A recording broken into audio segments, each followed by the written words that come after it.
జనంలో పడిపోయింది బాగా. ఎందుకంటే ఆయన రెడ్ డైరీ అని పదే పదే మాట్లాడటం వల్ల ఇప్పుడు ఈ దాడి లోకేష్ డైరెక్షన్లోనే నడిచింది. ఎందుకంటే చంద్రబాబు అరెస్టులు కేసులు ఉంటాయి కానీ ఇలాగ దాడులు పెట్రోల్ బాంబులు ఉంటాయా సార్?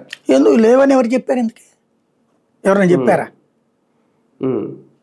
అంటే ఏమన్నారు అప్పుడు? మేము చట్టబద్ధంగా వ్యవహరిస్తామన్నారు కదా సార్ రెడ్ డైరీ అంటే. మరి ఆ తర్వాత చేస్తామన్నారు మేము 4 అడుగులు వేయగానే ఒడికిపోయి వచ్చారని చెప్పింది అదే లోకేష్ కదా. ఏది గొడవలన్నీ జరిగితే ఏమన్నా యాక్షన్ తీసుకున్నారా? ఎలక్షన్ అయిపోయాక దాడులు చేశారా? ఇళ్ల మీదకి వెళ్ళారా? పగలగొట్టారా? విధ్వంసాలు చేశారా? అవన్నీ రెడ్ డైరీ కాకుండా ఇంకో డైరీ ఇంకేదన్నా ఉందా? పసుపు డైరీ కానీ పచ్చ డైరీ కానీ అది ఇంకో డైరీ ఏమన్నా రాసుకున్నారా అట్లాగా? మరి అలాంటప్పుడు ఇవన్నీ చట్టబద్ధం అవుతాయా? అంటే ఇప్పుడు మేము ప్రోత్సహించట్లేదు అనుకుంటే నువ్వు ఇట్లాంటి వాటి మీద యాక్షన్ తీసుకోవాలి. తీసుకోలేదు కదా.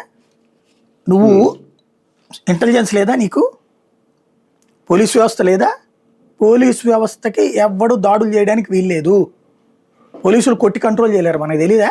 ఇప్పుడు నిన్న అదేది మోహన్ బాబు యూనివర్సిటీ దగ్గర గొడవకి వెళ్ళారు. ఎవరు దారిలోనే పట్టేసుకున్నారు వాళ్ళని, తీసుకెళ్ళి వాళ్ళని కిడ్నాప్ చేసి తీసుకెళ్తుంటే అంత సత్తా ఉంది కదా పోలీసులకి, నిరూపించుకున్నారు కదా వాళ్ళు. అట్లాంటిది పేపర్లో ప్రకటించి వాళ్ళ సాయంత్రం దాడి చేస్తానికి వస్తున్నామని చెప్తుంటే